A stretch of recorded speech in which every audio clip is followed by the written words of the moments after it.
Are you going to talk about books today? No?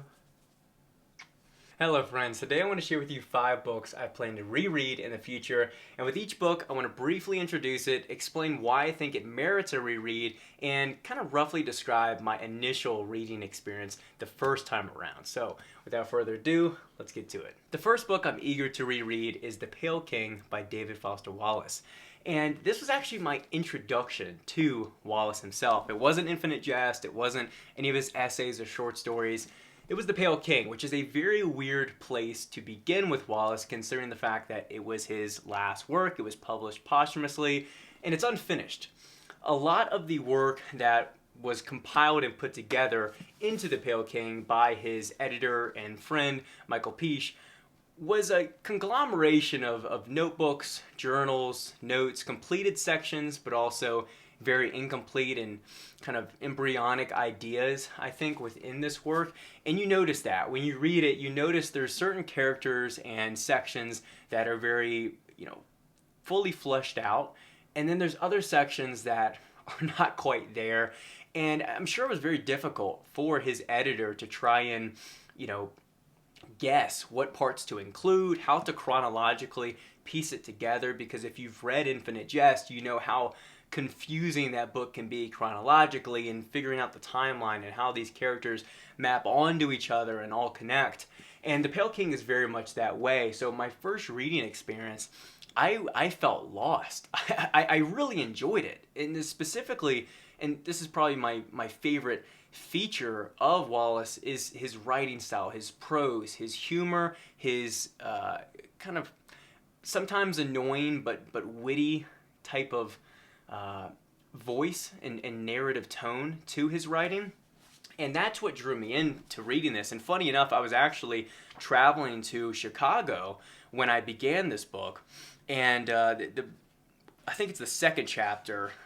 It follows this character who is at an airport traveling to Illinois because, which was just an interesting scenario that just drew me in further. But the story, if you're unfamiliar, centers around IRS agents at an IRS examination center in Illinois. And what Wallace was trying to do in this book is try and take the most boring, mundane, rote activity ever of filing taxes and going through these tax returns and try to seek the answer of finding purpose, finding meaning, finding excitement and boredom. And there's actually a particular quote in this book where he describes the meaning of life or the goal of life to be unboreable. And I think I heard that quote on a podcast, and that's actually what drew me in to look up this David Foster Wallace guy.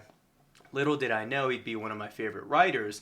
Here it is on page 440, briefly read it. Quote, "The underlying bureaucratic key is the ability to deal with boredom, to function effectively in an environment that precludes everything vital and human, to breathe, so to speak, without air. To the key is the ability, whether innate or conditioned, to find the other side of the road, the picayune, the meaningless, the repetitive, the pointlessly complex, to be, in a word, unboreable. A little bit further, it is the key to modern life. If you are immune to boredom, there is literally nothing you can't accomplish." And this is something he first started to introduce, at least publicly, in his 2006, I think is the year, commencement speech, which got turned into the book This Is Water. And this is a speech you can look up yourself. If I remember, I'll link it in the description. But in this commencement speech, he starts to talk about this idea of awareness. He describes these fish that are swimming and they're totally unaware of the water around them because they've kind of become subsumed or consumed by the trivial matters, the picayune, the meaningless around them. And he thinks that humanity has done a lot of this by involving ourselves in so many socially constructed activities or habits that just occupy our time but don't serve any real value or purpose. Going to the grocery store, standing in line, waiting in traffic, all these things that we get so aggravated about, that we get frustrated, that we, cause roid rage, all these things. But if we can find a way to will ourselves to find value in the boredom, find value in our meaningless IRS job where we're just doing this mundane task, find meaning in the tedium, and also choose to be aware of and appreciate others, to not live in this solipsistic manner. There's something there. And so these are some of the ideas he explores in The Pale King, but just like Infinite Jest, it's a little bit all over the place. There's a bunch of characters. There's even a character that you follow a lot named David Foster Wallace, who's a bit of a stand-in for him. And there's other weird idiosyncratic things that happen with these characters that were happening or particular to Wallace himself. For example, one character is constantly perspirating, and he gets self-conscious about the fact that he's perspirating, which only makes him perspirate more. One of these classic Wallace jokes that may work for you, it may not. But when I was reading this, there were just a number of moments, and you can see I've tabbed it a good bit, but there's a number of moments where it really shined. It really gripped me. The prose felt so vivid. He speaks in a tone. He does this in Infinite Jest. He speaks to a tone that really it connects with my inner dialogue. It connects with some ways that I view or experience the world, the way that I'm overly introverted or self-conscious about myself. And I think for other readers, they connect and resonate with that as well. But to kind of round things off, The Pale King is a novel that I think upon another read, I will get a lot more out of. Not that it will make any more sense, because as an unfinished novel, it is what it is, and you have to accept that. But the sections within it and the ideas that can be extrapolated where I can look further than the surface level, I think I'll have a much better chance at doing that on a second pass, because I've read Infinite Jest, because I've read his short stories, his essays, listened to different interviews with Charlie Rose or another one he did in 2003, and I see how he's progressing not only as a writer but as a person, how he's starting to view this, America and Western civilization in the 21st century, because his ideas did change. They did morph a little bit, and he was, starting to see these changes occur. And again, these ideas weren't fully fleshed out, but they were. There's a lot there. There's a lot to absorb in this work, and I wouldn't say it's one of his best works, but you know what? I would say it's one of his best works. I think it's a little bit underrated and a little bit underread because the fact that it's unfinished, and because the fact that he literally implants IRS code for a number of pages, and you kind of just skip over it, which is presumably another opportunity for Wallace to laugh in his grave, a stupid joke of implanting IRS codes that he knows readers are going to skip through. But I'll leave it there. The Pale King, I don't know if I'll reread it next year or when I will reread it, or if I'll just reread certain sections. That's probably the approach, since the overall plot doesn't matter too much. But definitely worth the read if you did enjoy Infinite Jest, or you're curious about Wallace. I really find the sections and the discussions on boredom of choice and awareness to be quite thought-provoking. The next book is Demons by Fyodor Dostoevsky. And I made a huge mistake reading this quite early in my kind of literary journey, I would say. I came from philosophy, as I've discussed on the channel, kind of only reading philosophy, and then I got into literature, and Dostoevsky's a bit of this crossroads, or this bridge between the two, right? He's very much a philosopher, but he's doing all this writing through literary fiction and through his characters and their own psychological situations. And I did start with Notes from Underground, so I didn't go in fully blind, but Notes from Underground, it lays a foundation, but it's short. It's mostly spent in the head of the underground man. And this book is not. This book, to me, compared to all of his other popular novels, The Idiot, Crime and Punishment, The Brothers Karamazov, Demons are his main four novels. Demons, to me, is the most complex, the most imbricated, where you're getting cultural debate going on within this novel. You're getting ideological ideas clashing. You're getting political ideas that were fomenting at the time that later led to the revolution. You're getting all of that in this work. And at the time I read it, I didn't have that. I didn't understand it. I just didn't. I don't think that I read any Russian novel before this. And why I say that matters is because patronymics, when you first see them, you're like, what the hell? Is this the person's last name? Every time you're reading it, you kind of get stuck on the pronunciation, but eventually I just started just reading the first name like Stepan or Pyotr or something like that. But that stumped me. And just imagining 19th century Russia was difficult for me. But now having read, I don't know, 11, 12 Russian novels and studying and absorbing the culture a lot more, I have a much better legs to stand on, a better foundation to approach this novel, because I understand the emergence of communism and the kind of fervent passion that was emerging for this revolutionary change in pockets of Russia. And I understand the culture and the duties and the civility and the structure of society a lot better. I understand the ideologies that Dostoevsky was trying to implant and symbolize by his characters within this novel. And I think I'll have a much better crack at it the second time at understanding and enjoying the entire thing. Because in my opinion, here's how Dostoevsky approaches novels. They typically always come in 4 parts, at least, again, these popular novels. And the first part essentially has no plot. The first part is really 200 pages of getting to know the characters, which is foundational, especially for Dostoevsky's books. But you spend 200 pages getting to know the characters, their behavior, how they think, how they act, how they connect. The second part, you start to get a little bit of movement, a little, the wheels start turning a little bit, and these characters start interacting. And then once you get to part 3 and part 4, full steam ahead. It's a bullet train right to the finish line, always ending in some kind of tragedy or ambiguity. But why I want to reread this so much, and why I plan to sometime next year, is because the ending gripped me so hard. Without any spoilers, the death, the misery, the suffering, the harrowing aspects of the ending were so painful, so gripping, that I needed to read it again. I feel like I needed to feel that hurt again. And I recognized, as I was reading part 3 and part 4 for the first time and starting to actually understand, like, oh, this must be what people are talking about when they say that, Dostoevsky is a special writer or this, incredible talent. I was starting to get a taste for it. But part 1 and part 2, I really didn't remember. Like, of course I knew the characters and elements of it, but it kind of went over my head, versus I think rereading it this next time, not only will I know vaguely where the story's headed off memory, but I'll care a lot more. I won't get tripped up on the patronymics.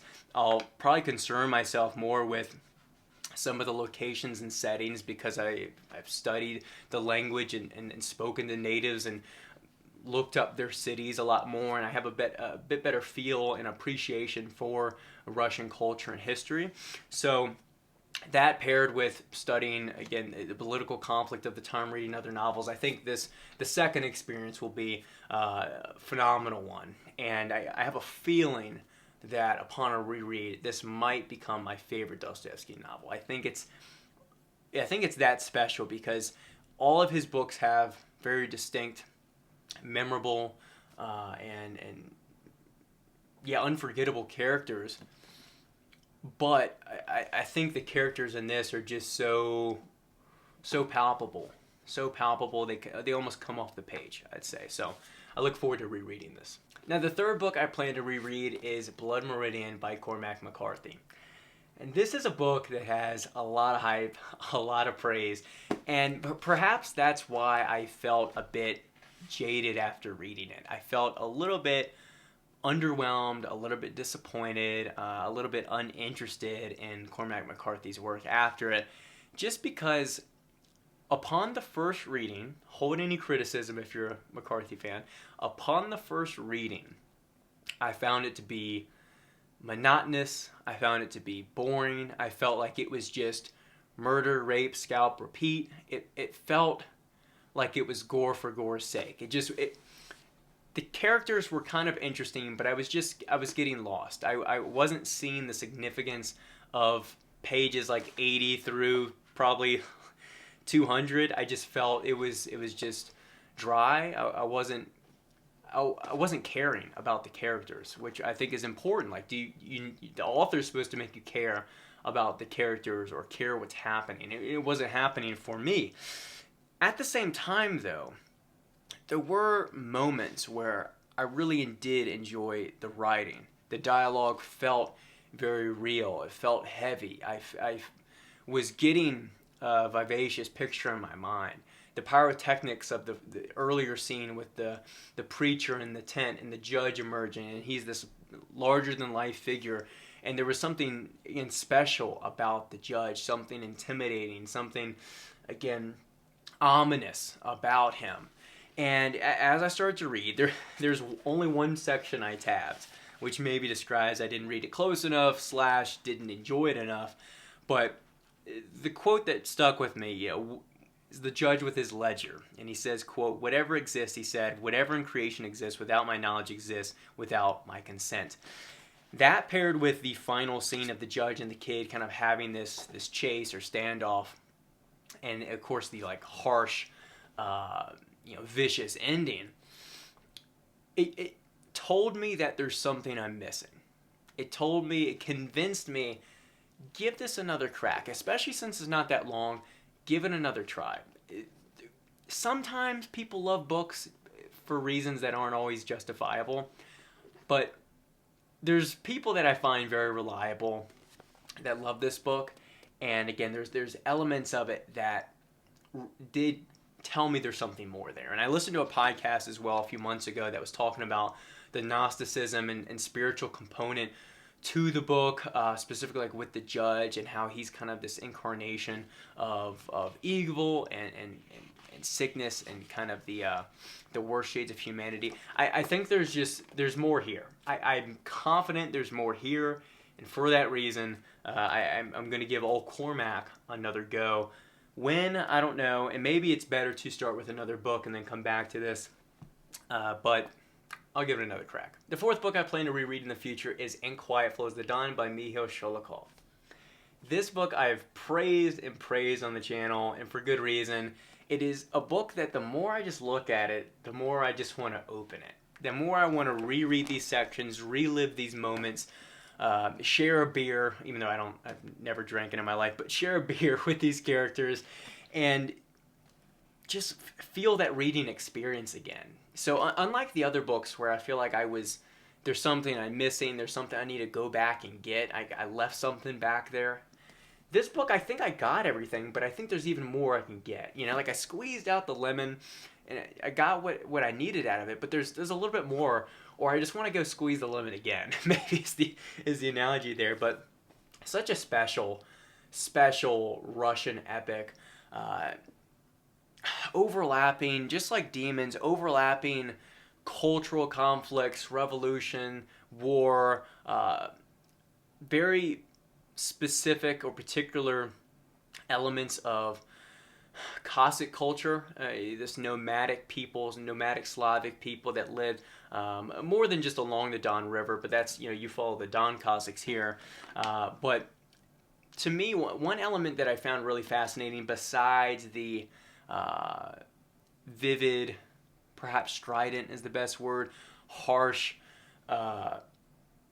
depictions of war, and specifically the Red Army versus White Army, civil war that was going on within Russia at the time.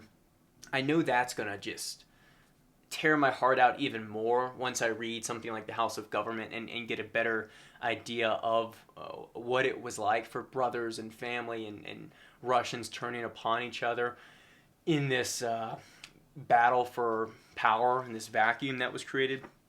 But particularly one element of Cossack life that was very interesting to me is really, I don't even just say Russian culture, Slavic culture, is the fidelity to family, to duty, courage, bravery, loyalty.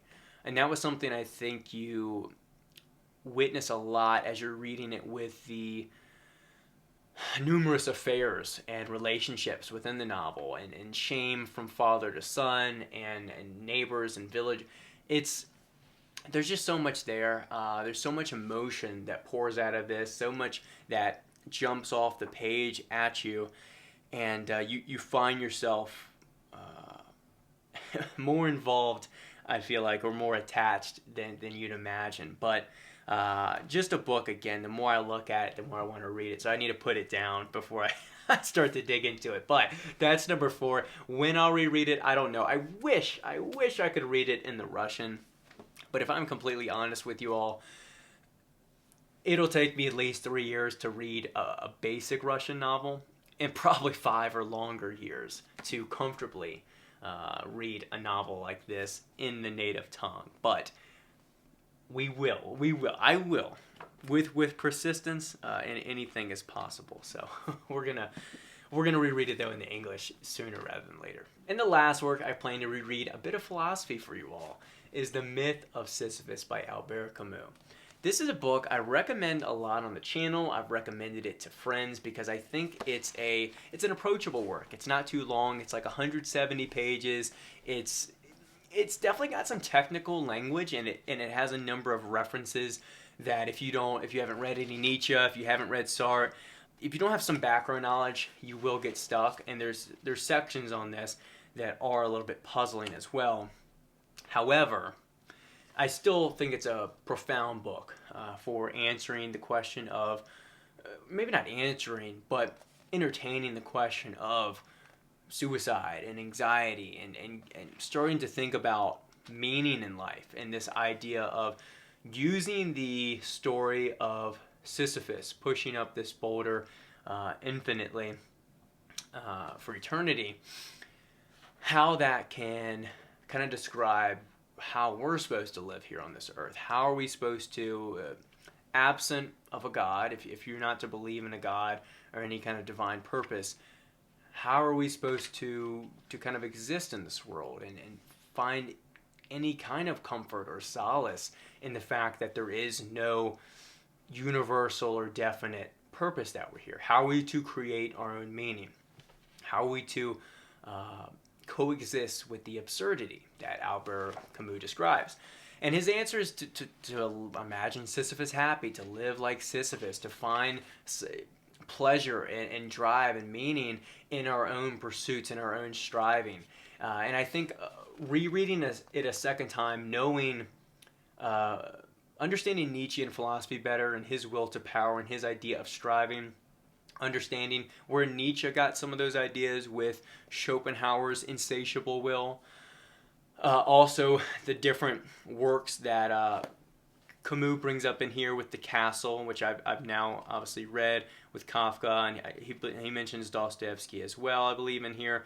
I just have more foundation to understand this book more, and I remember when my friend was reading it, I don't think he finished it. He's not a philosophy reader, but which was maybe a mistake trying to recommend this, but he was sending me quotes, or I was like looking up certain sections, and I realized, yeah, this is fairly technical, and I realized there was probably a lot in here that I didn't fully grasp, or that I don't, and that I need to take a closer look at. So it's another short, fairly digestible work that it's not a big commitment for me to go through this again. I think I'll definitely get value out of a reread, and for that reason, I think it'll be something I look into early next year. There's a few philosophical works I want to reread.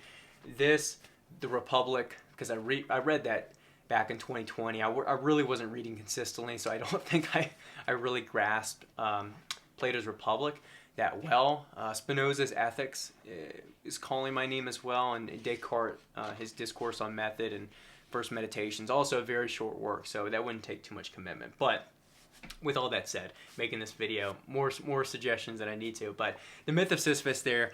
And to round off this video, I'm curious if you guys will share your opinion in the comments. One, is there a particular book, or you could share a few books that you plan to reread soon? But more so, what makes you reread a book? Is it purely for enjoyment? Is it because you feel like you missed something? Is it, other people, you hated the book, but other people love it, so you're like, man, maybe I need to give it another try, or I wasn't ready for it at this point in my life? Let me know in the comments, what makes you reread a book, or what drove you to do your last reread? let me know. I'm very curious to hear your thoughts and thoughts on any of these books I mentioned as well. But with all that said, like the video if you enjoyed it, subscribe for more content like this, and I'll catch you guys in the next one.